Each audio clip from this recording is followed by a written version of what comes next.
by video or audio, the information for connecting is all available on the town website. Just a reminder that the meeting is being recorded and that the recording is not to be construed as an official public document. So let's just very quickly go around the room and your name and your affiliation. So my Hollywood squares start with Steve at the top. Steve Lewis, Finance Committee. And I'm Mark Russo. I'm chair this year of the Board of Selectmen. Jason? I'm here on behalf of the Plympton School Committee. Dave? I'm here with the CBA and bylaw review, but I don't think there's anything on the agenda for that. Jill? Superintendent, Silver Lake, and unfortunately I'll leave for another Board of Selectmen meeting at 6, but thank you for having me. Glad you are here. Kathy? Catherine? Kathy? We'll catch you later. Marilyn? Marilyn Brown, Finance Committee. Christine? Christine Joy, Plympton Board of Selectmen. John? John Williamson, that is. Yeah, so John Williamson, at this point in the meeting for the Plympton School Committee and a little bit later Town Properties. Peter? Peter Veneto, principal of Dennett Elementary. Anne? Ann Walker, 4th grade teacher at the Dennett Elementary School. Christine Marcoloni? Marcolini. Thank you. I'm the school psychologist at the Dennett Elementary School. Nate? Nate Sides, I'm the chairman of the Finance Committee. Jenna? I'm Jenna Olette, 5th grade from the Dennett. Elizabeth? Liz Dennehy, town administrator. And Elizabeth Goodman. Oh, is there 2 Elizabeths? Oops. Yeah. She's smiling. She's muted though. I bet she's a teacher. Okay. And everyone's nodding yes. Oh, the joys of Zoom. Bea? B. Reynolds, 4th grade teacher at Dennett. Bean Marie? Hi, Jane Marie Sylvester. I'm a 3rd grade teacher at the Dennett. Cara? Hi, Kara Schofield. I'm 1st grade teacher at Dennett. Megan? This is Megan Conroy. I'm a special ed teacher at Dennett. Me McDonough.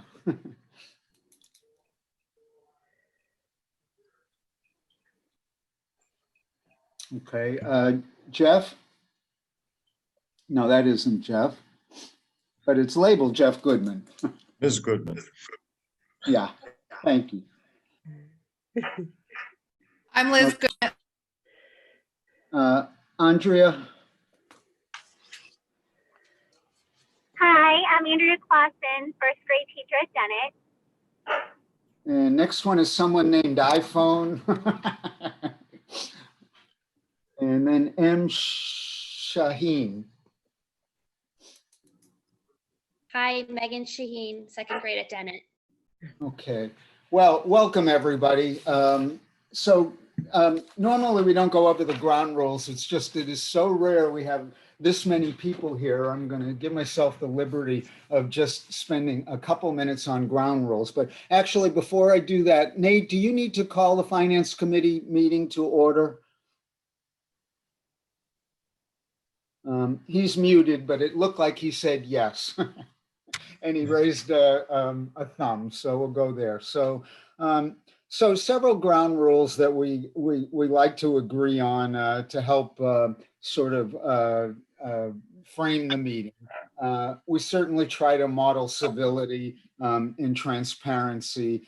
We try to practice patient urgency, that slightly paradoxical term coined by a West Coast academician that implies we have serious work to do and a lot of work and we want to get it done, but hopefully done in a certain style with a certain degree of patience. We try to be time sensitive so that everyone that wants to speak gets a chance. We certainly recognize the seriousness and the importance of the work we do, but if we can bring along some joy and laughter along the way, we're thrilled for that opportunity.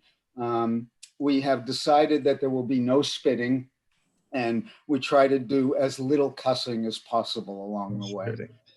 So hopefully everyone can agree to those ground rules and they can help frame the meeting. Doesn't look like anyone's objecting. I see that John Trainer, the third of the Board of Selectmen, have joined. And so welcome everyone. We're thrilled you're all here tonight.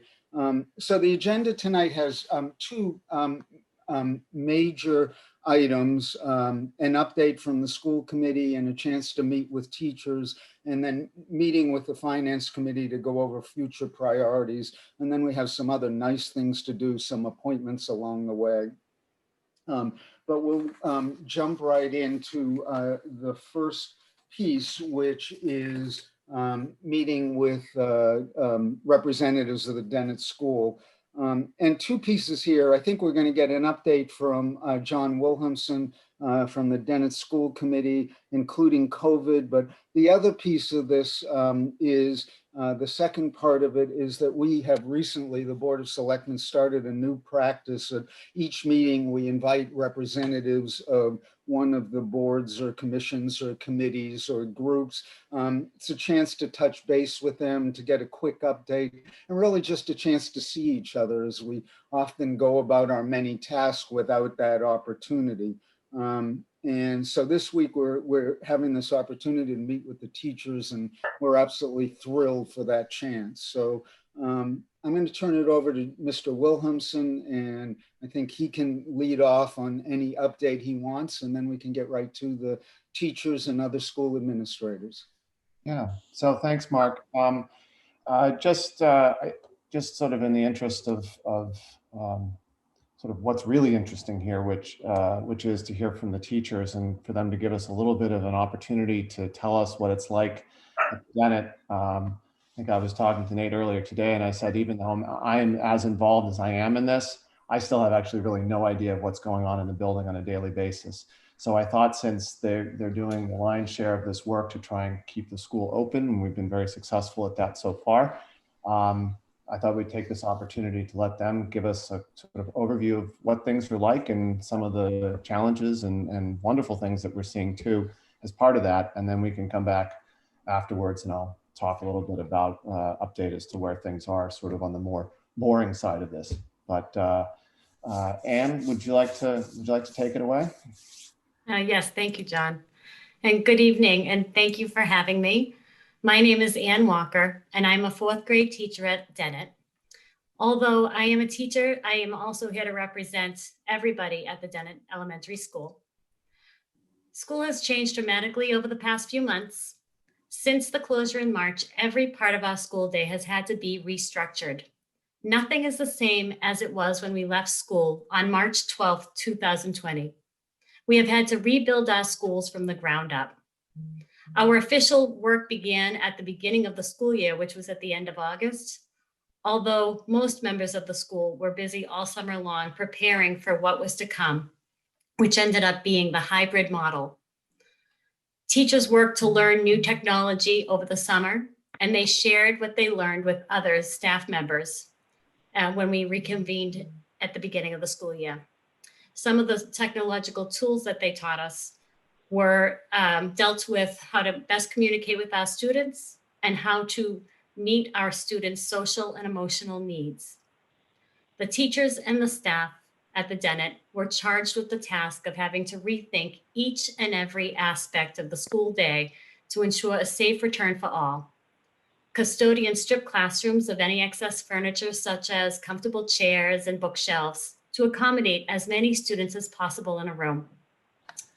Remote workstations were set up in classrooms to accommodate the need for online instruction. Many accessories used by teachers, such as lights, laptops, tripods, and laptop stands, were purchased by teachers. And to date, our staff has spent over $4,000 of their own money to make this experience as successful as possible. Even the simplest of procedures, such as pick up and drop off, have been completely redone to ensure students are entering the school healthy and leaving in an orderly fashion. Lunches have been made to go for parents to pick up to ensure students are well fed both at home and in the school building. Custodians, teachers, paras have had to sanitize materials daily. Hand sanitizer protocols have been put in place to help mitigate the spread of the virus. Teachers who are unable to simply rely on past lessons from the past have had to spend countless hours converting materials to an online format. Videos were made to provide asynchronous instruction to children at home. Virtual classrooms were designed, and folders and packets were put together to allow students to be prepared for the week ahead, whether working in the home or at the school building. All of this extraordinary effort has gone into ensuring that the children of Plympton continue to receive an effective and meaningful education that nurtures not only the mind, but the spirit as well. And if I'm able to present, we put together, through a collaboration of some of the staff, a short video to show you what the new normal is like at the Dennett Elementary. And we did this on a resource that we learned as a result of this closure. It's called We Video. So if I'm able to present and share my screen, I'd love to share that with you now. I think if you, at the bottom of your screen, do you see an option to share screen? Oh, there we go. Yeah, yes, thank you. Thank you Perfect, so much. I see it now. I appreciate that. Thank you. Want to see this? No. Oh.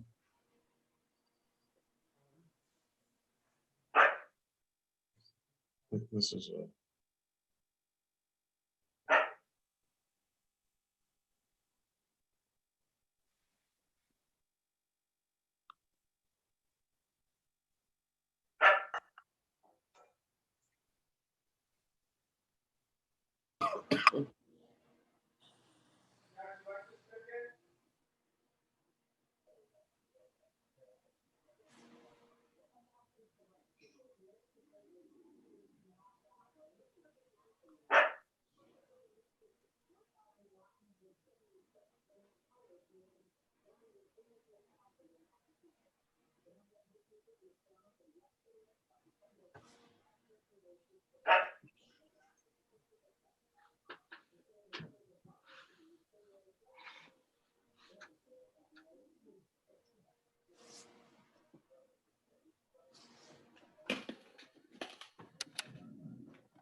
Very nice. Very nice. Thank you. I don't know if there's any questions or anything, but thank you for allowing us to present tonight. We are thrilled that you're here. We're thrilled with your presentation. I will actually admit that I would have given very low odds that you guys or anyone could have pulled this off. And the fact that you've pulled it off this far is just stunning. While I'm speaking, I just want to mention, I think I misspoke at the beginning of the meeting. I was thinking of when the COVID thing started in March, and I may have said this was the March 16th meeting. It's actually the November 16th meeting. We've made it through 7 months of this, and the good Lord willing, maybe a few more months and we'll be past it. You guys, teachers, have just done an amazing job, as you well know, and what you may know less well is how utterly appreciative we are. Thank you. It's very nice to hear. I appreciate that. Mark, can I echo your sentiments? It's been amazing to watch and to hear about what you're doing. John tries to keep us posted, and this group of teachers and staff in the building are an amazing group. So you guys have done a fantastic job. I love to see the instruction without the masks for the kids at home so they can see your smiling faces. I mean, you've made it about as normal as it possibly can in a really abnormal year. So thank you so much for taking such good care of the children at the Dennett and each other. So thank you. We're so grateful for everything you do. Thank you. That's one of our goals, is to try to keep it as normal as possible for these kids and in this abnormal area and time of life for all of us. Well, you're doing a great job at it. So thank you so much. I'll third that. My son is a special needs teacher, and I guess I have a question. How are you doing with the stress? Because I know initially I saw him stressed out like I've never seen him, but it feels a little bit like as you get into things now, it's lessening a little bit. Or is that not so? You know, it's interesting. That's one of the things I think going into this whole thing, that we have such a strong support group in our building. We really, I think, have bonded even more closely throughout this whole process. I think each one of us has had our moments where, you know, the stress does tend to build up. We're all, it's a lot. It's a lot because we really have to pivot at any moment at a dime. Like we have it set up. So fortunately, which makes us unique to other towns, our students at home or in school have live instruction throughout the school day. And many other towns, some of the students are only getting packets of work to work on, and they're not having access to their teachers. At the Dennett, we were able to design our hybrid model so that students at home and even students that are staying home sick for the day can access a certified class teacher throughout the day. Oh, that's fantastic. So yeah, it is. It's been great, but it has been met with good challenges, and it is. But I think one of the most difficult things I've ever done. This is my 28th year teaching, and as somebody said to me, one of my colleagues had said, we're all first year teachers, except this time we don't have any seasoned veterans to help us with this. We're all first year teachers working through this together. I think it was Ms. Schofield who said it, Kara, who's on the call right now. So it's been challenging. Mr. Veneto has been, highly supportive throughout this. I mean, he's been, working. I don't think there was a Zoom call or a phone call that he didn't take throughout the whole summer and the whole, throughout this whole process, and trying to mitigate some of the nerves that we had walking into this experience. We've been very fortunate. We've got a great community of support around us. That's helped, but yes, it is definitely a stressful situation. So. More power to you. Thank you. Thank you. And good luck to your son. Thank you. And any other last comments? Mark, if I could just say, a couple things. One, it's been really great because, whether it be school committee, administration, teachers, we've all been working together and communicating well, Yes. which has helped us sort out some of the problems that have, arisen, or challenges. I guess we're supposed to use the word challenges, right? That's positive. But, even to the concept of saying, geez, you know what, we need laptops, and being able to execute on that and be able to take advantage of the CARES Act funds. That's a really important piece to be able to make this that much easier. I mean, you saw in a lot of those pictures, there are laptops there. And when we started out the year, we're using little Chromebooks, which are a bad excuse of a tablet, really. Highly difficult to be able to do this, but being able to get the right tools to just make something a little bit easier is really important. And then the only other thing I'd just like to note is just the, and Mark, you alluded to this, but if you really think about it, we didn't decide as to what we were doing till the end of July. Not because we didn't want to decide, but we didn't have even the information to start to make that decision until the early part of July.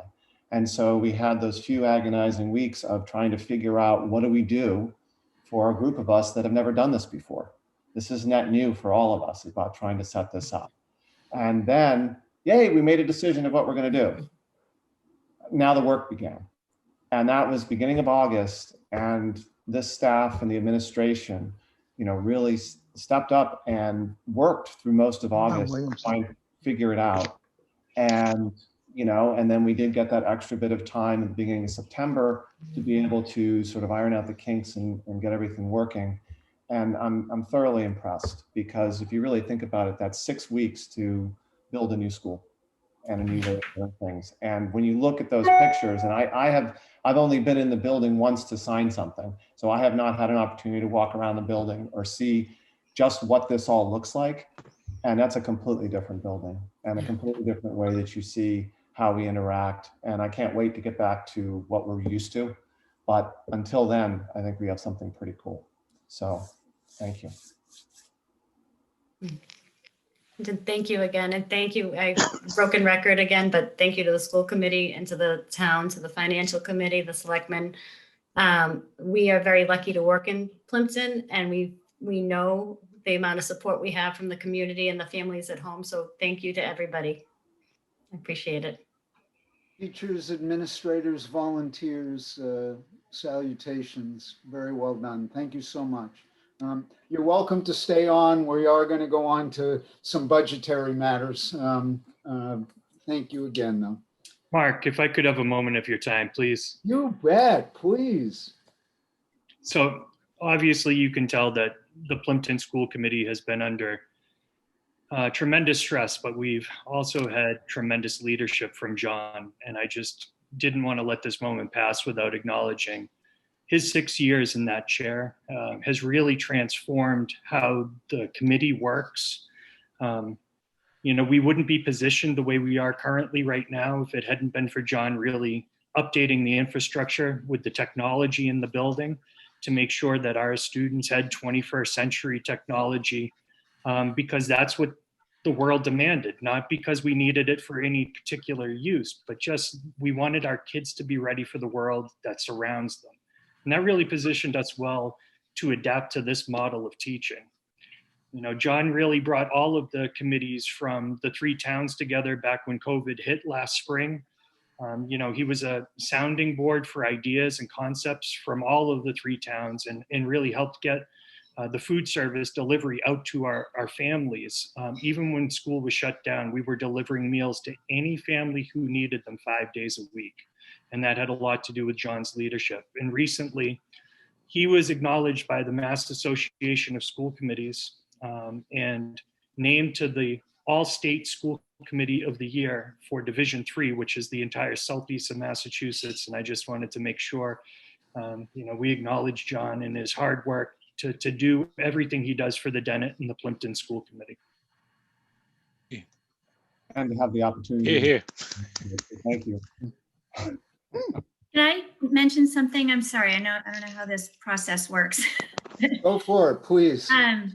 So I just wanted to say that we had this presentation put together, and there's music and background stuff you're supposed to be hearing during the presentation that we had some technical glitches, which just sort of, it sort of shows what happens when we're teaching. with technology as well, that, you know, you put together information or whatever, and it does not quite come across the way that you're hoping it would present. So that's a little snippet of teaching with our elementary school kids, and the technology is not working the way we need it to. So we apologize. It was a little more musical sounding, but glad you got to see the pictures. Understood. All right, any last comments, anyone else? Thank you so much. You're a wonderful group. All right.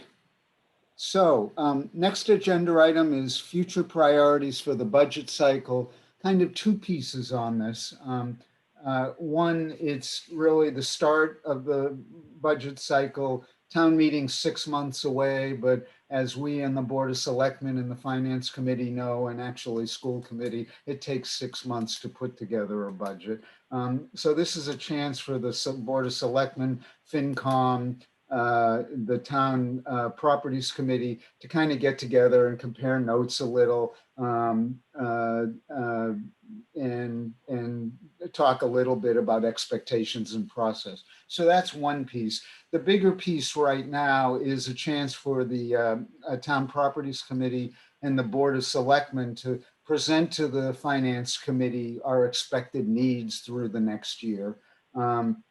Hopefully we're able to prioritize these a little into short-term needs, long-term needs, also prioritize them into what's essential and what's important but less essential. And so, well, so that's what we intend to do for the next piece here. Not to impose too much order, but to impose a little order. The way we'll do this is we'll call on Town Administrator first to make a few comments, then Board of Selectmen, then the Town Properties Committee, then the Town Accountant, and then the FinCom, and then we'll open it up for a more general discussion. So if everybody's okay with that approach, I'm going to call first on Town Administrator Liz. Thank you, Mark. So we're really kind of viewing the purpose of tonight's discussion, as Mark said, as a good opportunity to make sure that all of these different entities are on the same page and working in a cohesive manner as we embark on this year's budgeting process. We are aware fully, and this is more for FinCom's benefit, that some of the items that get brought up tonight as priorities, some of those might be considered short, medium, or long-term priorities. We're well aware of our financial situation, and we're in no way advocating to spend a fortune on all of these items all at the same time. So I just wanted to kind of put that out there first, so that you would know that we are managing our own expectations. But this is more or less to give an idea of the direction that we see things going in as a whole. So for my little piece, I'm going to kind of stay in my own lane for this part, but I will say that everything that gets brought up in a few moments from the Town Properties Committee, it's something that I've been a part of as well, and I am very supportive of all of the initiatives that John Wilson will talk about shortly. For my end of things, I would like to see a little more attention paid to the personnel management side of things. An idea that I had that I thought would be particularly effective for next year and going forward would be if we established an article for professional level searches. So that would be for like department head level positions. Somebody left their position, and we could have that cover everything from professional advertisements with Mass Municipal Association, all the way from there through professional recruitment services. And we do have a considerable amount left in the article for the town administrator's search. So I was thinking we could repurpose those funds and change the description of the article a bit so that it's clear to everybody at town meeting what they're voting on, what the funds would be used for. And I feel like if we did such a thing, it would ensure that we continue to bring in the best and the brightest as far as those department head level roles. Another thing on my list is possibly an article. I would still have to work through the logistics of the best way to do this. And I'd probably work through this with the town accountant, but we really have a need for more support in terms of new hires. For example, sometimes somebody will leave a position and it might be a technical level position, a department head or an assistant department head. There's really nothing to speak of in the way of funding to cover any sort of overlap. Even something as simple as a week or two of overlap. I often find that our salary lines within the budget, they are budgeted so razor thin, in some cases down to the dollar, that we're really not in a position to do that currently. And I think that would be very useful. Another example of why I'm looking for this is oftentimes we encounter situations where we advertise for a position. Let's use an assistant department head level position, for example. And when we advertise, we do so with a salary range, whether it's an hourly rate range or a salary range. We're using the range that's established by the town's Wage and Personnel Board. And they have spent an extensive amount of time over the last year plus conducting salary studies and making sure that our wages are fair and adequate. The problem lies in that if we advertise it based on the range, and then say we get a really phenomenal candidate who warrants coming in at the higher end of that range, the amount in the salary line for that particular budget often cannot accommodate that. So it's really tying our hands in the way of bringing in some people who have a slightly higher level of experience. Similar issues that we've encountered involve kind of the revolving door that we've been seeing with our public safety departments, both police and fire. This all costs the town a lot of money at the end of the day. We bring people in, we're expending funds on training and issuing them equipment and all that comes with that. And we're losing a lot of people to other towns on both the police and fire side. And then in the time it takes to bring in somebody qualified to fill those positions, we're also expending a fortune on overtime. So that is something that we need to keep in mind. And the final piece is that over the last year plus, I feel like we've encountered kind of an unusual number of unexpected retirements. And also, like I mentioned before, if people resign to go to a different community, we have to pay them out for any accrued unused vacation time, things of that nature. And that's all, it's to the detriment of those particular salary lines within the budget. And it creates some controversy later on in our process when we're trying to balance things out and we need to come to the finance committee for a transfer. So those are the things that are more personnel management that I wanted to put out there. And I think that they're both important and warrant looking at them further as long as we want to continue the professionalization of the town and bringing in qualified and capable people. Great, thanks, Liz. So now Board of Selectmen, and I'll go first and then call on the other two. I would echo pretty much everything Liz said. We totally understand that we have to keep the tax rate as moderate as possible, that we have to be extremely frugal. I think we totally understand this is a wild year with really lots of questions of what the revenue is going to look like and what other expenses we're going to have. At the same time, you know, we're trying to run a $10 million organization. We're doing a fair amount of it with mostly with part-time help, with huge reliance on volunteers. I will say as a selectman over the years, just more and more Do I have a sense that there just isn't enough time to get essential things done? There isn't enough money to get essential things done. We are kind of driven to professionalize the operation of town government. And I think we're pretty much stretched to the limit in terms of manpower and woman power.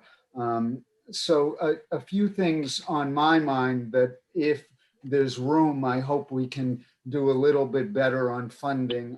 Certainly the consultants for searches that Liz mentioned, I think that's a key piece. We have people sometimes expected, sometimes unexpected, leaving key people, and having a reservoir, a reserve for consultants. I think equally we end up with technical decisions. This will come up more when John speaks about town properties. We absolutely need help with a website, more help with the website. It's becoming increasingly clear that more hours for the zoning enforcement officer, for the building inspector, for the council on aging. Council on Aging is a good example, I think, of people who their stipend might be for 10 hours a week, but they're needing to put in 20 or 30 hours a week. And we kind of need to do better on that. The other one, I think we're getting very close that we are going to need new budgeting and accounting software. And it's time to start looking at that. And I think is an essential piece in professionalizing. So we fully understand that these are things that we know are important. And even if some of them cannot be funded or funded as much as we'd like, we definitely feel like we want to keep it on our radar screen and on the finance radar screen for wherever we can. So let me call on Christine to see what she wants to add, then John Trainer, and then we'll go to the Town Properties Committee. No, that all sounds good to me. My question is, have we ever done any type of analysis to determine the cost of replacing people that we lose to other towns versus maybe paying a little bit more in insurance? I don't know. I don't know if we've ever done any type of analysis, because I think that's why we're losing people for the most part, is they're going to communities that offer better health insurance.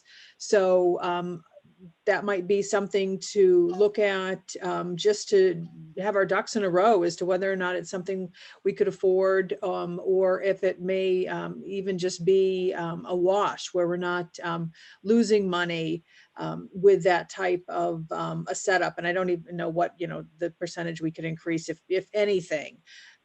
Also wonder about tightening up our personnel bylaws. These large payouts really are, or should be, a thing of the past. I think we need to look at that. And certainly people that have been in the system, there should be a way to grandfather them in, but you need to use your vacation or lose it. I mean, you can't squirrel away sick time and vacation time and have the town have to pay out $20,000 when you leave. So I think that we need to tighten up on our end. And I don't know if that would be working with wage and personnel to try to get that squared away. But yeah, I mean, it kills us when people leave, and then that's where the money comes from. And then we end up short when we replace the person. So we need to really come up with a different mechanism for that, or, maybe come up with, people need to give us more notice if they're going to retire, so that we can plan for it and do it as a warrant article standalone, so that it's not impacting the budget. So that's what I got. Oh, and then the only thing I would say with buildings is I really am leaving it up to you, but I think we got to do something with the septic. Always comes down to the septic. Thanks, Christine. John Trainer, please. Sure. I think the value of this kind of a meeting is just so important. One of the things I've been thinking a lot, I've in town 50 years now. I've served on most of the committees over 30 years. We've been putting in place the building blocks. I think the town administrator position was the first step to really professionalizing how we're going to run the town. I think the bylaw review committee looking out is another building block. And now we have the town properties committee, which I think is going to be very valuable as the finance committee takes a look at where the spending should go. Because the town properties committee, when John goes through his piece, talks about how we're approaching it so that you have a clear idea of what we think is the way we should be looking at spending the monies that get associated with all our properties and how we should grow out in the future. The only concern I have, I'm sure, you know, every budget season is a give and take. You make your best arguments and you guys know where the money is. But as we look out, I'm worried about losing a lot of the volunteer spirit. Last time I looked, we had over 130 positions in town. Now, some of them are things like Memorial Day, but still, we had about 60 or 70 people doing the work in those 130 things. And I believe somehow we've got to keep in mind that we utilize the volunteers. Everybody that I see that's getting a stipend or whatever pay they get is basically, in a sense, underpaid for the work they do. But that's in a sense, the beauty of the town is people care about it. So as we go forward with this, I'm excited about what we're doing. It may be mundane, but I think it's going to, we're building. We're really putting in the blocks, the building blocks that are going to make this town just that much better. So I'll turn it over to John. Thanks, John Trainer. And John Williamson, I'll mention, I think I misspoke earlier and called your committee the Town Buildings Committee. This is for some of us that are old or been around for a while. This committee has morphed through many iterations. Started out as the Public Safety Committee. We went to Master Planning, I think, and we're up to Town Properties Committee. John Williamson and I think I've been on it for probably a decade. If nothing else, if pace and urgency is what we practice, trying to get these projects done, it is the patience of the years of getting a police station done. I need to not babble on. I'm thrilled that Mr. Williamson is going to speak to the Finance Committee. We well know there are 10 million projects, and an important part of that committee's role is to kind of prioritize the short-term essential needs, the longer-term needs, and John has done an amazing job. Well, we'll see about that. I got to get through tonight's presentation. You know, a couple things. Don't freak out, because we're going to talk about a lot of things. And we understand that we have to pay for them and we have to put things in order, but we're going to want to give you sort of our thinking from Town Properties as to sort of where we see things. And I guess one thing that, you know, Mark pointed out is that, you know, the core group of folks as part of this committee came out of the police station building, right?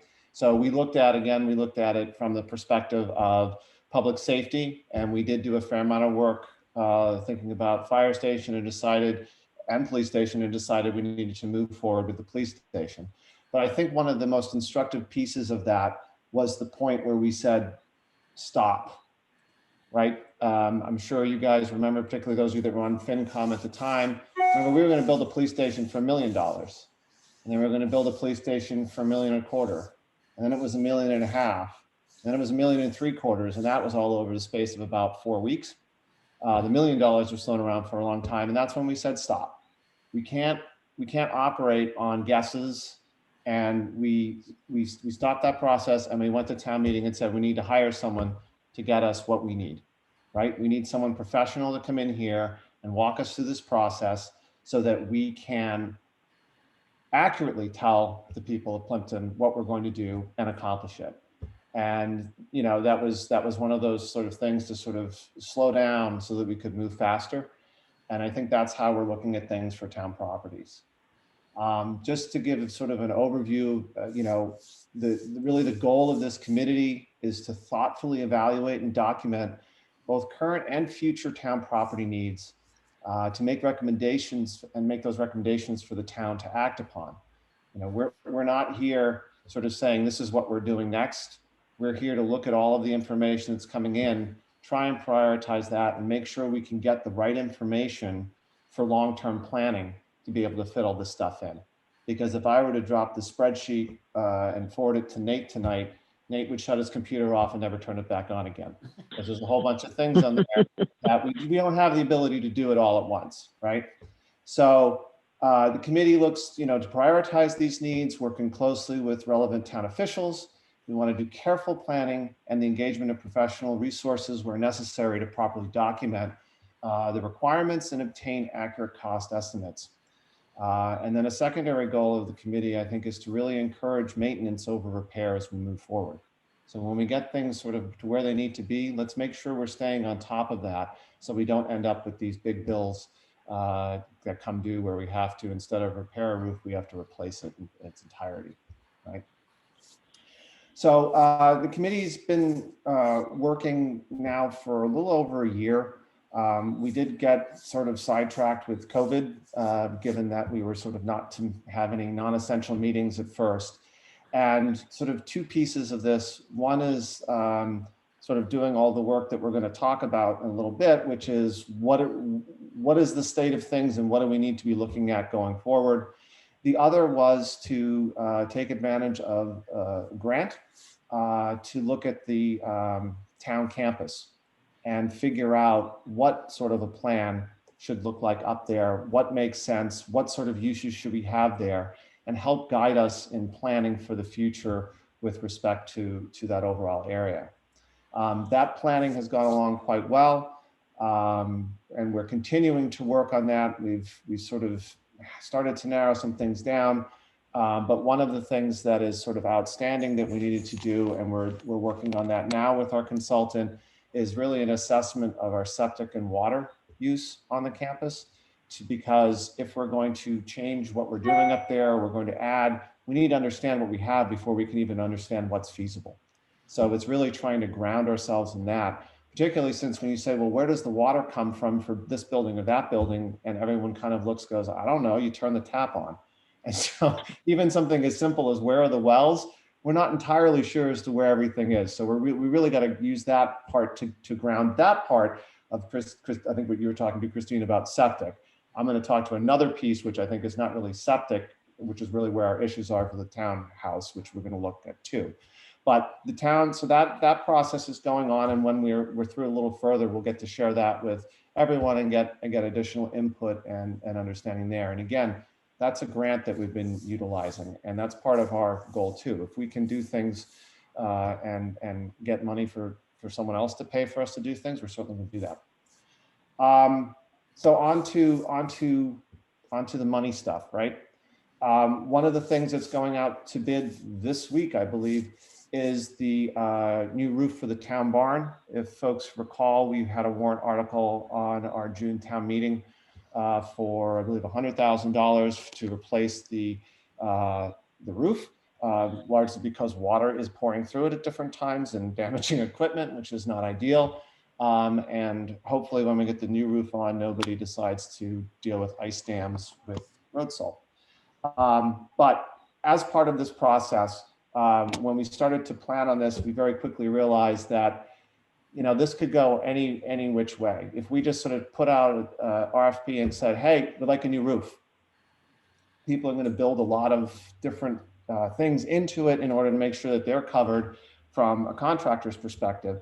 So for short money, we reached out and we hired an architect to draw up bid specs for this. As part of that process, we ended up having to do some additional work with some engineering. But long story short on that, we now have a comprehensive bid package.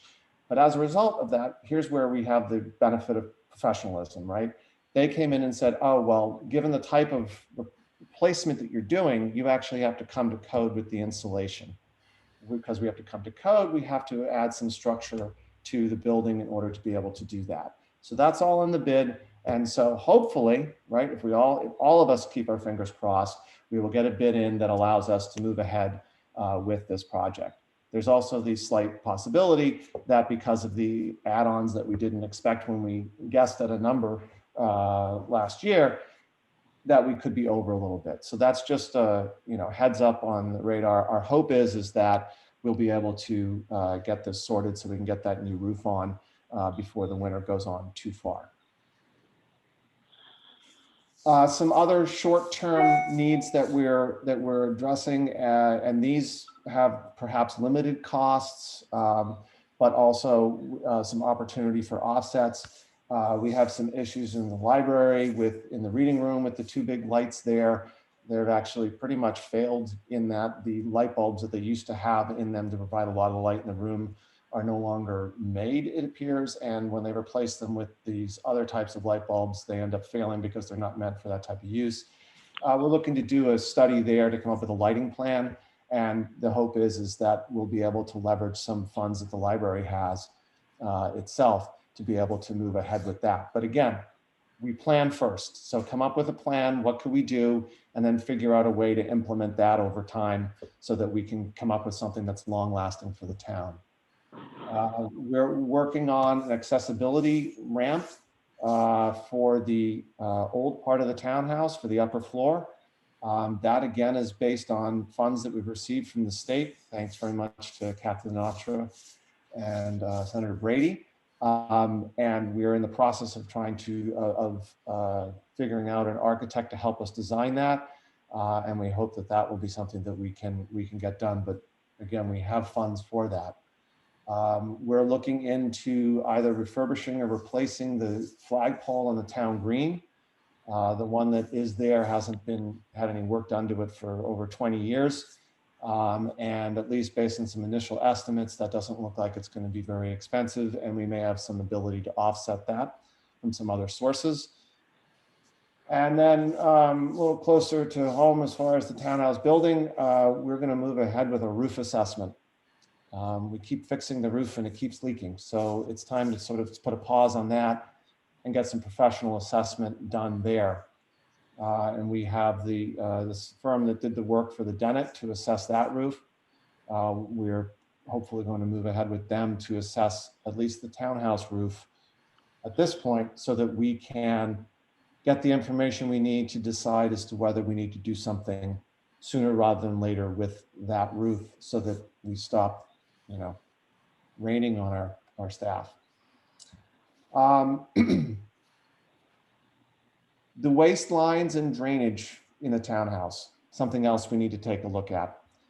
So one of the things that we will be looking to try and move forward with existing funds is to see if we can't get that scoped out and mapped. Based on some feedback we've had from folks who've helped to unclog the issues that we've had. We have some idea of what might be the problem, but it still doesn't make total sense given that we haven't actually changed anything. And we've had a lot of issues more recently, particularly in the last 3 to 5 years, but you go back and we didn't have those issues. So something's off. And we need to understand what the problem is and what the potential solutions are to even begin to fix the overall problem. And maybe it will be a short term that we need to do some more routine maintenance until we can fix it. But right now, we know it's not working right. We know that we have multiple times a year that the townhouse is shut for a day to sort things out. And so we have to understand what the root cause of the problem is. And then the other thing in that bucket of sort of short-term needs, but hopefully we can get it sorted, the cistern that the fire department has under the town green has finally failed. It's no longer holding water, but we have, the town has applied for a grant on that. So hopefully that's something that we'll be lucky enough that will come through and we'll be able to sort that out. But I just want that on people's radar screen. Okay. Potential items for town meeting, and I say that in that we're only here in November, and this is just things that may come up and we'll need to work with the selectmen and the finance committee to see what actually makes it there. But some things that are on our radar screen. we need to do an assessment of the roofs, not just of the townhouse, but also of the library, fire station, and the old townhouse. It's not huge money for this, but that allows us to have and build a plan of what we need to do going forward over the next 3, 5, perhaps more years, depending on what the assessment comes back at. And also get an idea of potential costs, at least at this point in time, so we can understand what that is. There's the potential that we may have to act on the assessment that's done in the townhouse. So that's something that's just there. We don't have any information yet because we haven't done the assessment, but that's just something we should be thinking about. We also have issues at the fire station. We will have a new ambulance coming online, and we will have a new brush truck coming online. The brush truck, I believe, was got mostly with a grant. The downside is apparently they don't make anything smaller anymore. Everything gets bigger. And we're adding length to both vehicles, and not necessarily by choice. This is just how you can build them, which is going to cause some very significant issues in the fire station with them being able to actually pass between the vehicles. And that we may have with the configuration of the other vehicles that we have in there and things back right up against the wall, that you could have only a couple of inches between the vehicles, such that you'd actually have to go outside and around to go in. So we have those challenges with the fire station. Don't know what the solution is yet, but we're going to be working with the fire chief to sort of figure that out. And then the other thing that we need to start thinking about too, because we don't know what it is, and this goes back to that discussion about the police station. Is it $1 million? Is it $2 million? Is it $3 million? We probably need to start thinking about doing some preliminary assessment design of a new fire station. It doesn't mean we need to do it next year or 2 years or 4 years do we need to build that, but we need to have some idea based on a location and department needs for the next 20 years and have an understanding of how big that bread box is. Because until we understand that, we don't know what we can plan for. So that, and then the last piece I would throw out there is this would be sort of a net new thing, but we probably should think about some level of funding to do these professional assessments when stuff comes up. So just thinking about that, we have a roof assessment we're doing. We're going to need to do an assessment for the waste system in the townhouse. These things are going to come up year after year. It could be an account that's there and available if you need it. If we don't need it over the course of the year, then we don't use it, right? I mean, you don't want to spend money you don't need, but we need to have this professional input in order to properly budget and properly plan out over the years. So that's just something else. So that's it for sort of short-term needs. Any questions with that? John, can I add the flagpole on 106 to your flagpole list? I think that we need to take a look at that too. And if we're doing one of them, I've heard that one's in pretty rough shape as well. Okay. It still holds a flag though, right? I believe it does. The one in green no longer can fly a flag. So we're, but the sorry, I can't help it. But the initial estimate we got to put up a 25-foot pole was $1,500. So we're not talking about huge money. The downside there is there's no way the pole on the town green is 25 feet. It's a lot taller. So we're going to have to sort that. But I guess the point, and that's for a replacement with a fiberglass pole, new rigging, and the whole thing, and new ground mounting. So, I would have thought it would have been more. So the pole, I think, on 106 is even shorter than that.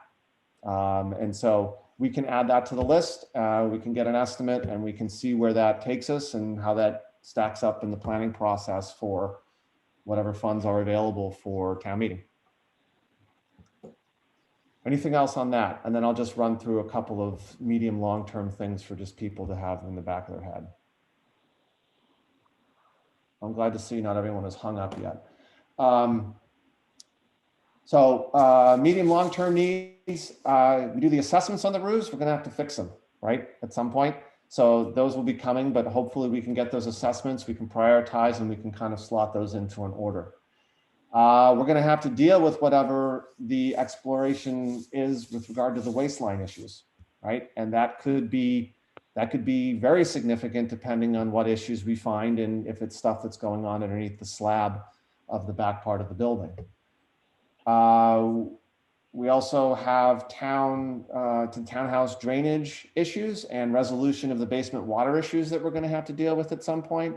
That will require some professional opinions, again, some studies, some plans, and then come up with a way to execute on that. Up at the Dennett, we have a few issues. We know the Dennett roof, we've talked about that before. We're probably 5 to 7 years out till we could do that, till we could apply for the MSBA grant to help offset the cost of the Dennett roof. And just as a reminder there, the estimate that we did a year ago was $1.5 million to redo that. So there's a fair amount of money there that we would really like help with from the state. A newer issue is the siding on the Dennett apparently was a fiberboard type of siding, some sort of composite. That was probably a really cool thing in 2000. And it's not so cool now because the painted surface is cracking and water is infiltrating. And of course, anything that's made up of sawdust loves water and then expands and becomes completely useless. So we're going to be at some point, we're going to have to figure out what that is and what that's going to cost to reside Dennett. And the only other thing at the Dennett, just on the long-term plan, is the driveway and the parking lot there aren't in the best of shape, and we're going to have to deal with that at some point. And then the only other two items would be implementation of the campus plan over a number of years. And then eventually, if we decide we need to build a new fire station, we'd have to actually build it at some point when we can find the money for that. So that's all I have at the moment. I'm sure that is probably about 50 things more than anyone wanted to hear. But there it is, and that's the work we're doing. So any other questions or discussion?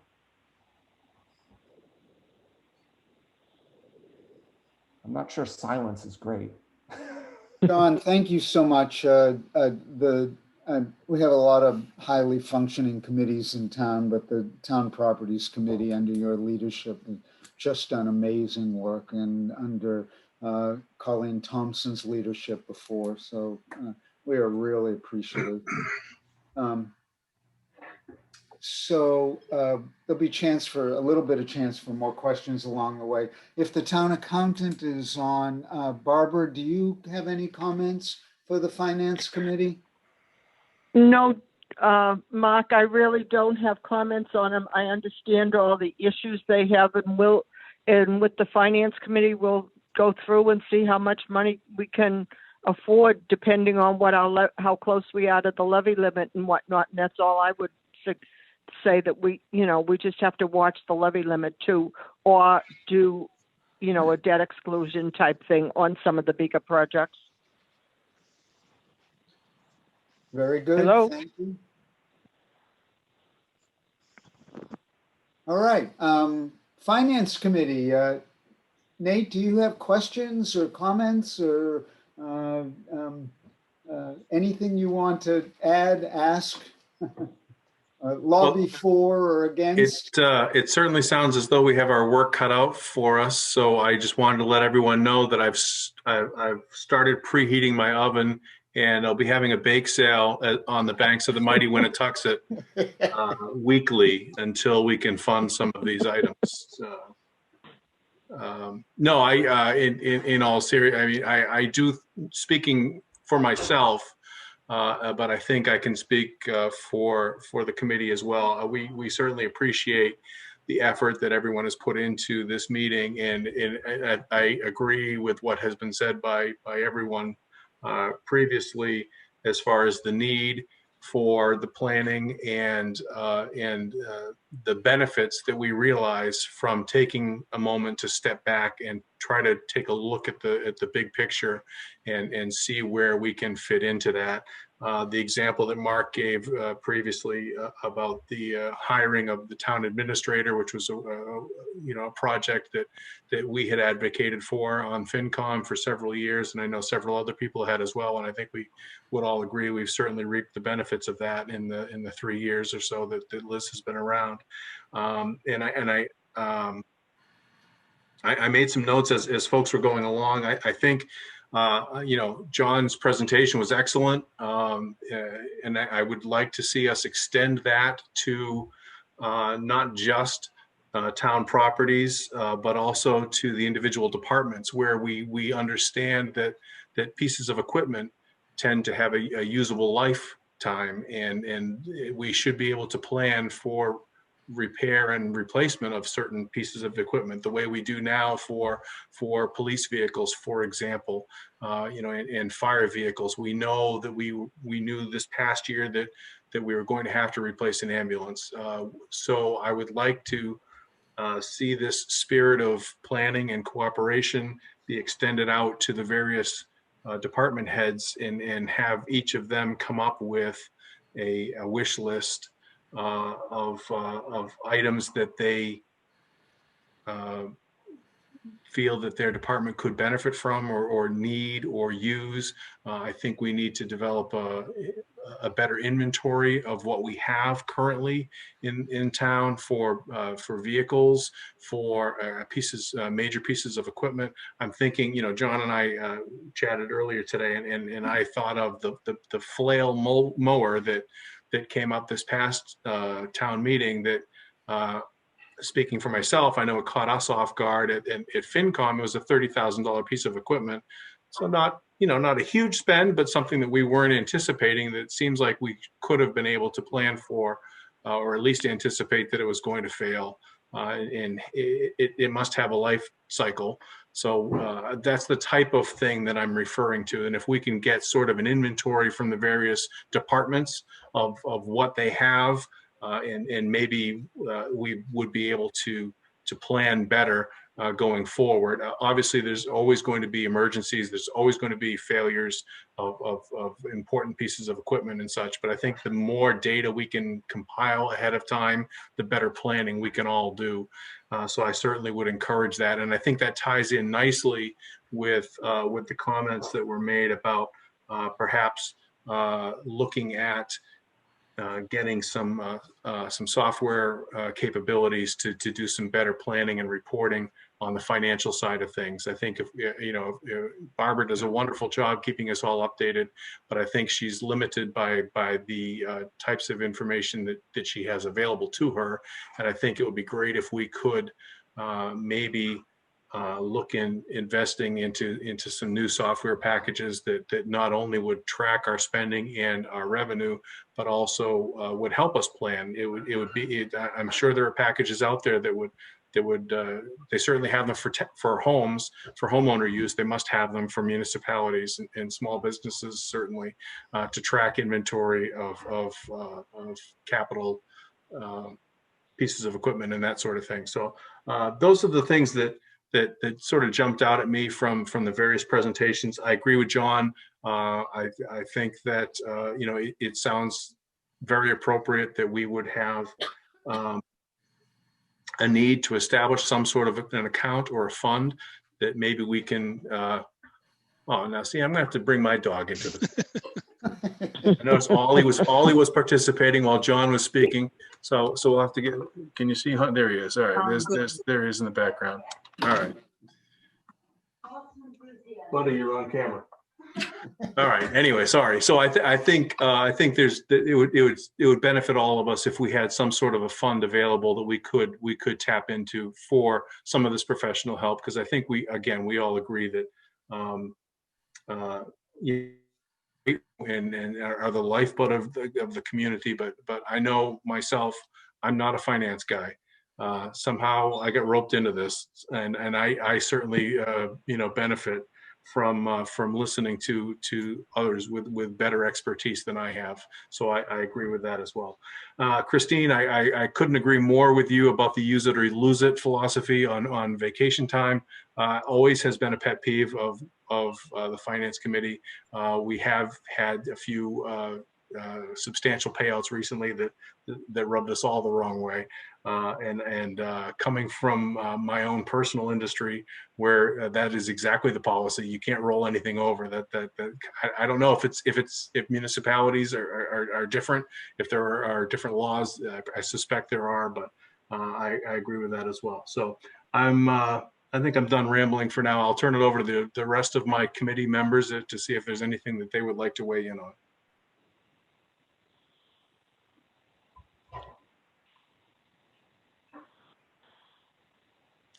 John, you were right. Silence is not always a good thing.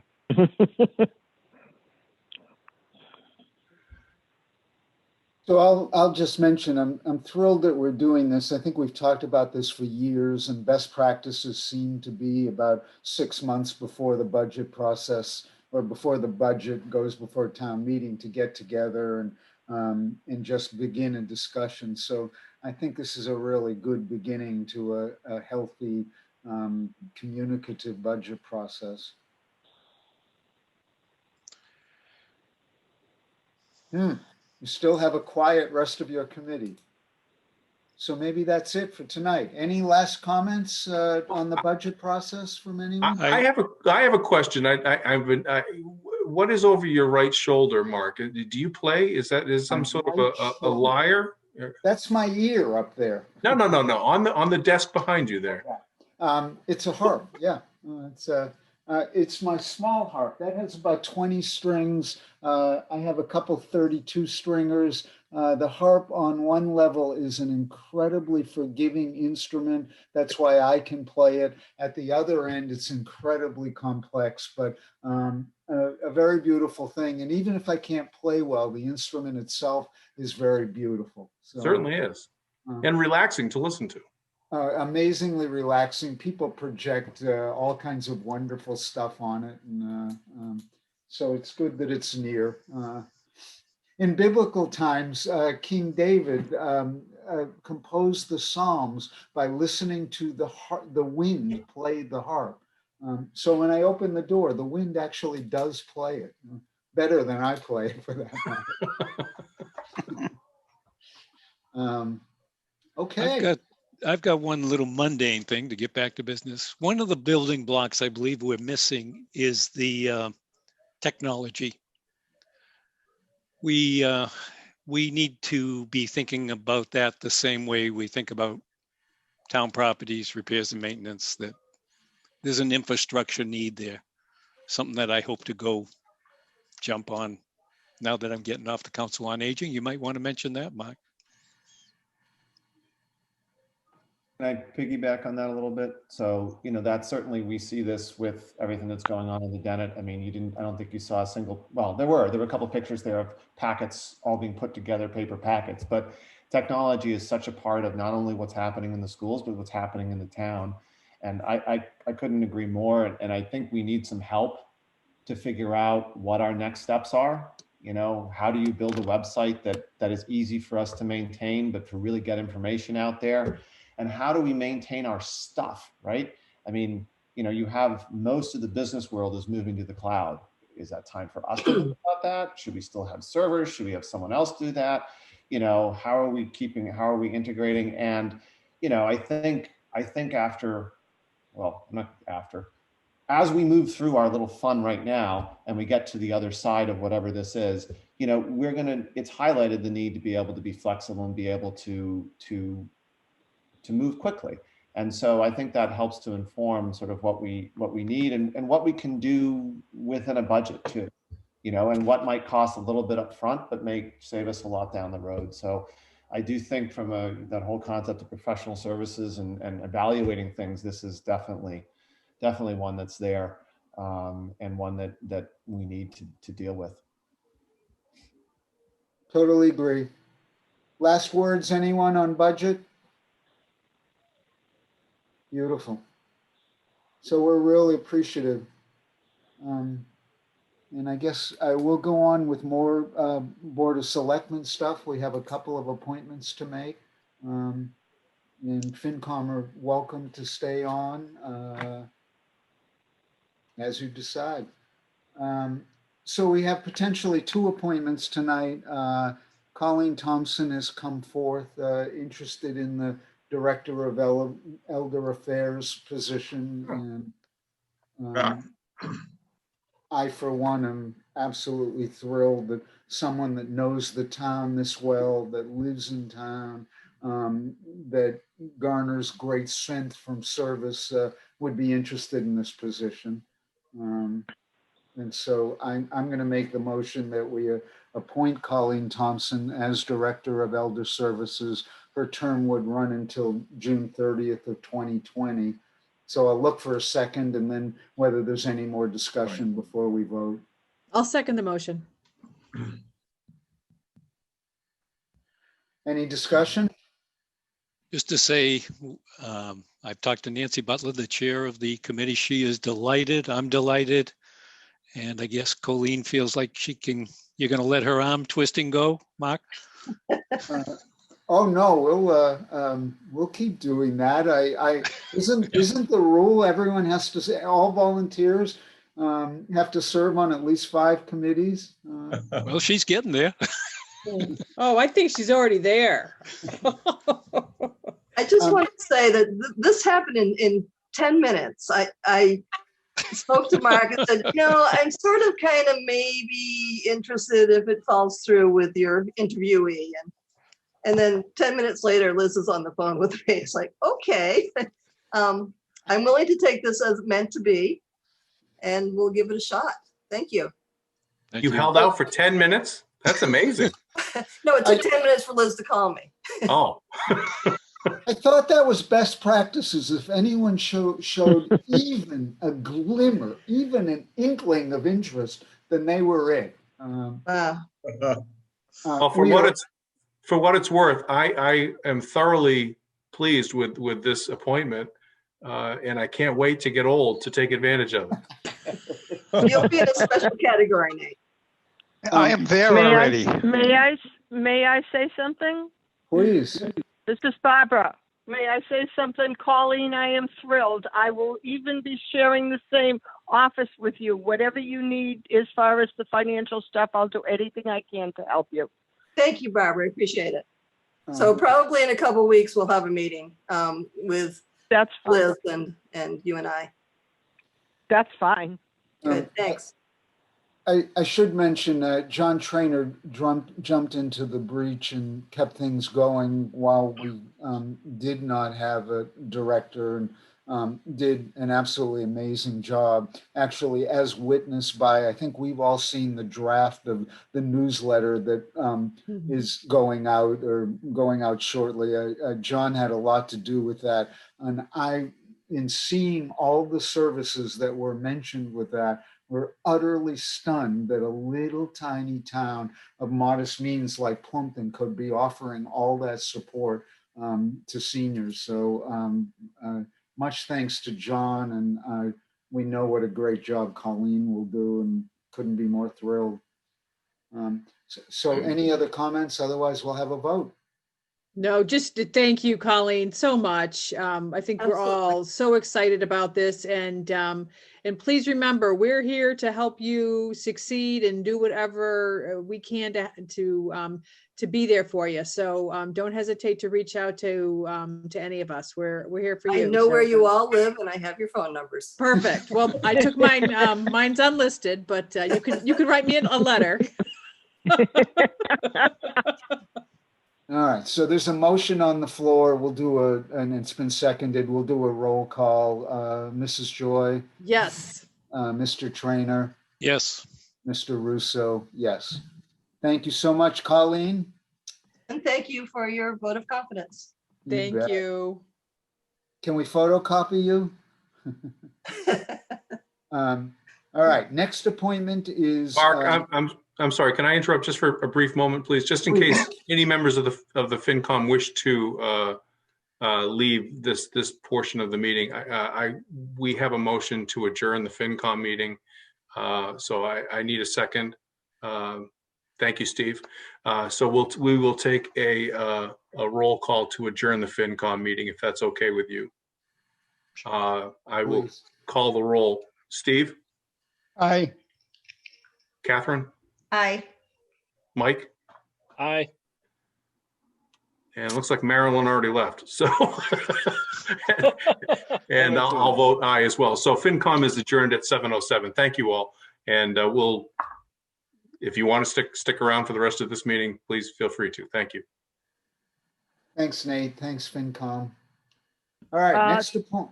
This is Barbara. Mark, I'm going to leave the conference call too for the Board of Selectmen. You know where I am if you need anything. We do indeed know where you are. I'm glad you're there. Good night, Barbara. Good night. Bye-bye. Bye. All right, next appointment is as an alternate to the Zoning Board of Appeals. This is Colleen DeCristofano.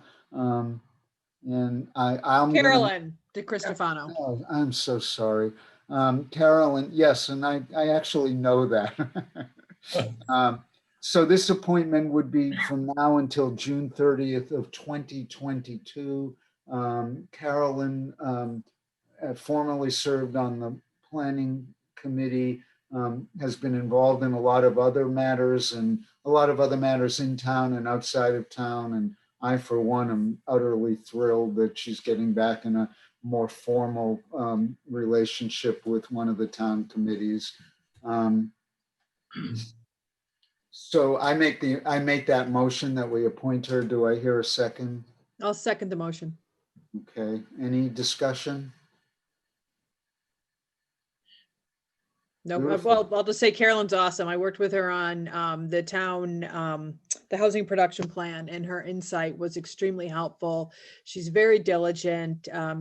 She's been involved with the town throughout the years in some big capacity, smaller capacity, and I couldn't agree with you, Mark, more that I'm so glad that she's coming back to another formal assignment. She's truly an asset. Yeah, I would second that because I think one of the things she brings is experience. She knows the town and she knows the process. So we're very lucky to have her. Mm-hmm. We are indeed. All right, so roll call vote. Mrs. Joy? Yes. Mr. Trainer? Yes. Mr. Russo? Yes. So we have improved ourselves considerably with these appointments tonight. It's really wonderful. We have indeed. Yes. There is still an opening for an alternate on the Zoning Board of Appeals. There is still an opening for a member. We have at least gotten to the point that there are 3 and members or alternates if anything comes up. With any luck, maybe there won't be a lot of action over there for a while we continue to fill out that committee. All right, next agenda item is Council on Aging update. Well, I think with the appointment of Colleen, that's really solidifies now that we have a viable Council on Aging going forward. One of the things I've learned over the last month or two, just filling in, is that we have 2 people, Jean Pacheco and Jim Mustacaro. Jean is the person you see in the townhouse all the time, and she has a really good understanding of the programs we offer.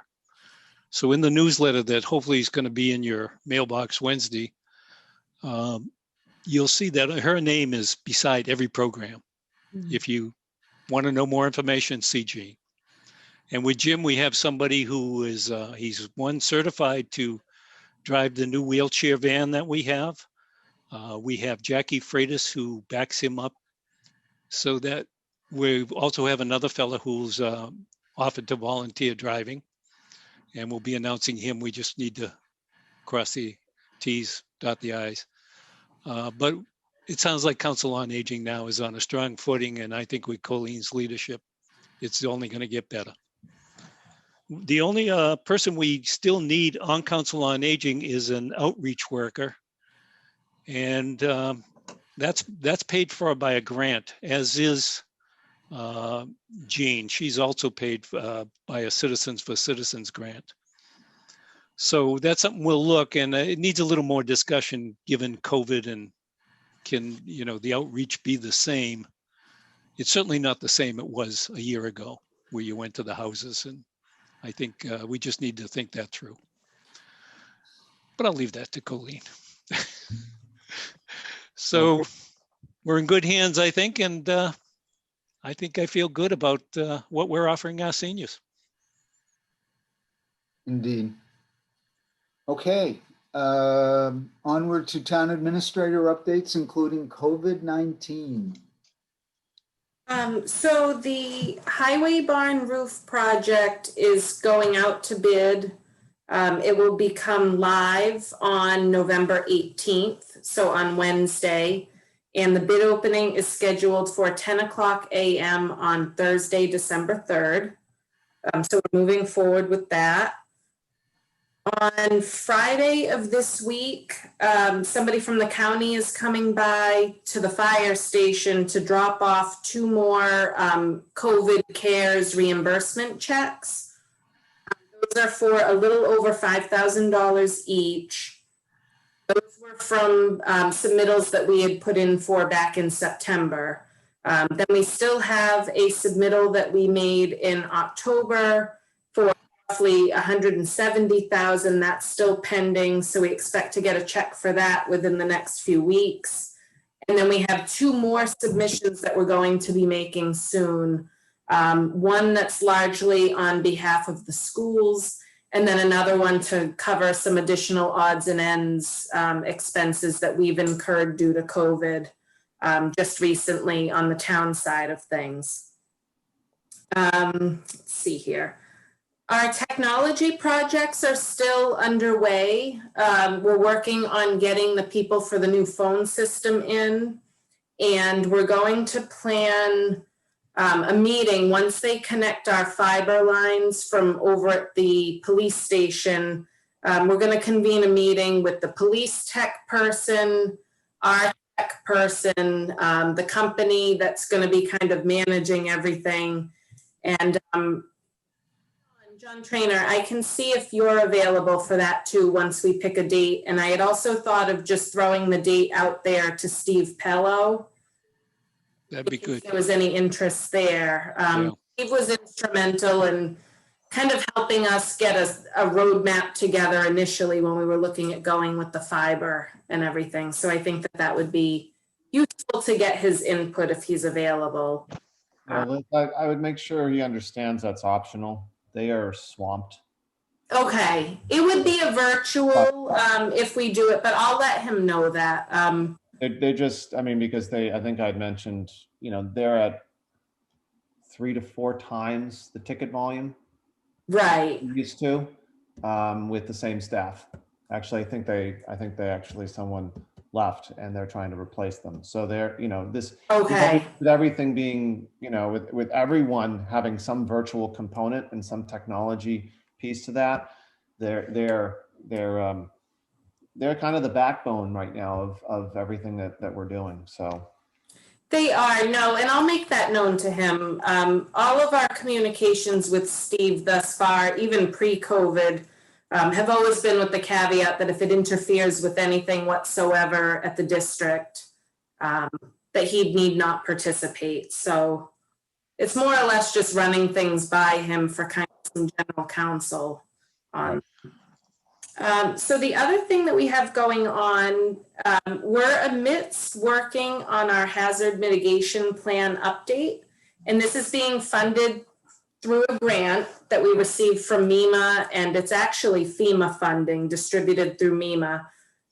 And as part of that grant, they're going to be surveying the general public about some natural hazards and kind of what people from Plympton, what their perception is regarding some of those things. So for some of our elderly population, we're actually going to mail a hard copy of the surveys directly to them as part of the Council on Aging newsletter that's going out shortly. But for the general population, we're going to have a link to it available online on our website. We can share it on social media. So that will be out there. And we hope that everybody, at least everybody on this call, takes the survey. The only thing that we want to emphasize is please only take it once. And if you pass along the link to anybody, If you could make note of that as well, because we're really trying to kind of capture a good cross section of the population and what people's perception is with some of the climate change things that we're seeing and some of the natural hazards that we're dealing with. So that's what's going on with that. We're also working with the South Shore Community Action Council. In addition to the normal Friday food pickups and the pantry replenishments for the Council on Aging, I'm trying to find out if we could get a few turkeys as part of that next pickup. Jean Pacheco from the Council on Aging has had a few different seniors reach out and say that, well, they're grateful for the opportunity to have the pre-put together meals from the fire department for that, but they actually want to cook their own turkey. So we're looking to see if we could possibly get maybe 10 or 11 turkeys to us through the Action Council and then distributed to some people in need from the community. So more to come on that. We're working on that. And certainly if we get anything in the way of turkeys or when we get more information put together for the program that the fire department is offering, we can get that up on social media as well. And the COVID numbers continue to go up in town. I probably should mention that too. It's a little difficult though right now where the Visiting Nurse Association is no longer providing our contact tracing services. We do have access to the state, the Department of Public Health website, but some of the prior cases they haven't officially cleared yet, but we believe that they're cleared. So the fire department is going to follow up with them as part of the community paramedicine program. And we're going to try to get a baseline number and account going. So this seems like as good a place as any for Captain Cheryl Davis and the fire department to kind of jump in and take it from here as far as the community paramedicine goes. But the numbers do continue to go up. Every few days we're receiving a notification of another positive case. And that is very much an upward trend from what we saw even back during what people were calling the height of COVID, like back like late March, April, May time frame. So the numbers do continue to go up, so everybody needs to stay vigilant.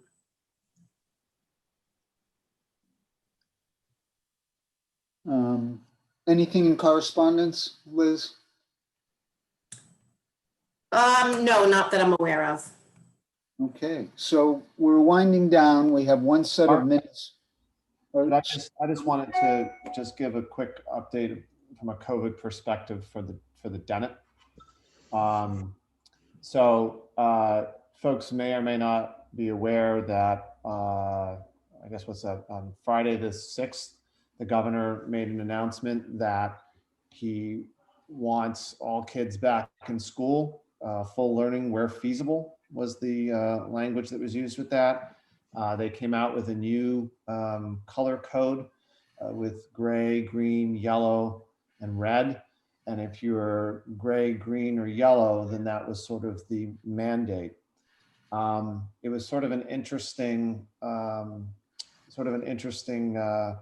announcement, given that we are in an upward trend, given that 3 or 4 days beforehand, they had instituted some additional controls to sort of tighten up, how late establishments can stay open and so on and so forth.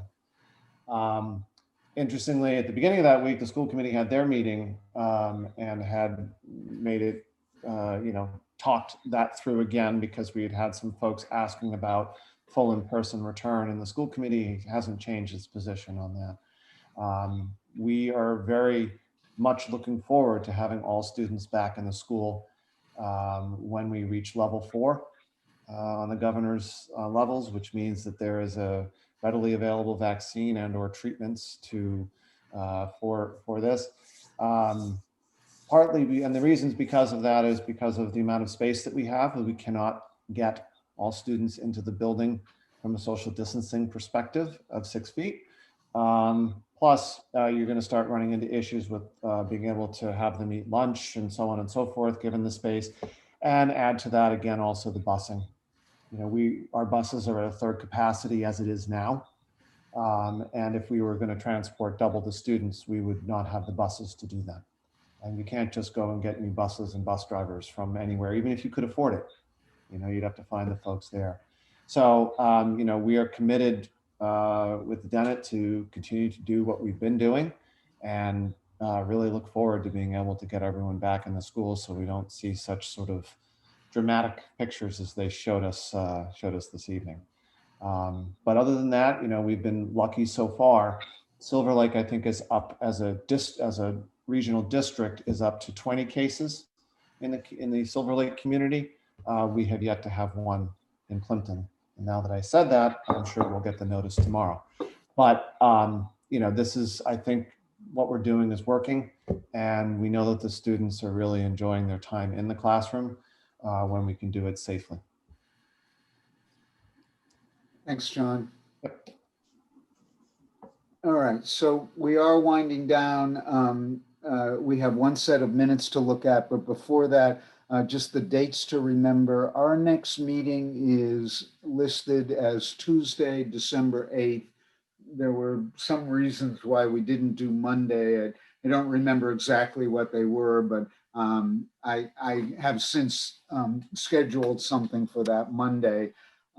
So 2 questions on that next meeting. One, who we'd like to invite in continuing our series of representatives from boards, commissions, and the like, and any suggestions? I think we should have Matt Clancy come from the police department. That's what I was going to say too. Great minds If think that's alike. okay with, if that's okay with you. That's great. Would you invite him? I'll take care of that, yes. Very good. And then the one other question, this isn't on the agenda, but we did receive it today as correspondence, which is the list of the 2021 Class 2 and Class 3 license renewals. There's a little bit of checking out these establishments that they're fulfilling the conditions, and feels to me like there's 2 choices. We could divide this up either tonight as to who checks out what, or we could divide that up at the next meeting and then vote at the succeeding meeting. So if we divide them up at the December 8th meeting, then we could vote on the licenses on December 21st, but we certainly want to get that done before the end of the year. Mhm. So does that make sense of kind of assigning people that would take a look at the next meeting? Mhm. Yeah, Yes. I'd like to wait to the next meeting to divide them up, but yeah. Okay, great. It includes counting cars and We've done it. luckily, we don't have to count liquor bottles, I don't think, along the way. All right, I think we're up to minutes. We have 1 minutes to look at, which is the November 2nd minutes that were received this afternoon. Did everyone have a chance to take a peek at these? Yeah, they look good to me. Yeah, I'm all right with it. Me too. Good minutes, actually. Great minutes. So I make a motion they be accepted as presented. I'll second. Roll call, Mrs. Joy, Yes. Mr. Trainer, Yes. Mr. Russo, yes. All right. I think unless there are any other comments, we're up to rants and raves. Can I just ask John, Ann Walker mentioned that they had spent collectively about $4,000 out of their own money to get their classrooms ready, I think for this in the COVID environment. Is it possible to get reimbursement for them on that, or is it too late? I'll look into it. I'm not sure. I'll look into it. Okay. You know, I mean, to me, this is sort of falling on this. I mean, teachers regularly spend their own money for the classrooms, whether they should or shouldn't. You know, in my personal opinion, we should have what we need in the classrooms, but that doesn't always make it into the budget, or it isn't something that's thought of, and there isn't time to figure that out. And certainly, you know, when they were trying to figure out how to come back, we had not yet had the request for laptops or had sorted that out. So I'll talk with Ann about that and Liz, and we'll see if there's anything Okay. that we can do to try and sort that. Yeah, that'd be Yeah. nice work. The only thing that I could see as a potential hurdle there would just be if people no longer had receipts. Right. But they could probably, if they used a credit or a debit card, even be able to come up with something of that nature. And if you're able to get them reimbursed through the schools, I'm happy to look on our end and see if we could put into the county, maybe as part of that next submission, to then go ahead and make that school expense line whole again for those expenses. So we can try to see what can be figured out. Thank you. We'll poke at it. We'll poke at it a bit. I mean, Okay. I would note that, and now I'm forgetting, it was in the paper, the numbers. I mean, we have done a fair amount for the Dennett, which is really good because, we couldn't plan their budget around COVID. Right. And there's already questions of what do we plan for next year's budget for COVID. And my recommendation so far was don't. I mean, I don't want you budgeting for something that you have no idea about. And so far we have, enough supplies and they feel good about the supplies they have. So hopefully we won't have a significant impact and hopefully we will be on the other side of it for that. It's really difficult, but I think we've done a really good job from a town perspective in accessing the CARES funds and doing the right things to help a little bit. I mean, it is a big thing, but they're still dealing with the daily stresses and they're doing a really good job. So.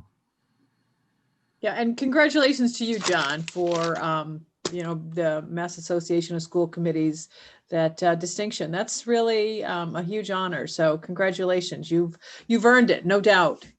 Thank you. Although I do think Mr. Frazier is getting great enjoyment out of embarrassing me in multiple venues. So he's going to get the mileage out of it. He's definitely doing that. So the tip of the hat to him as well. Okay, rants and raves.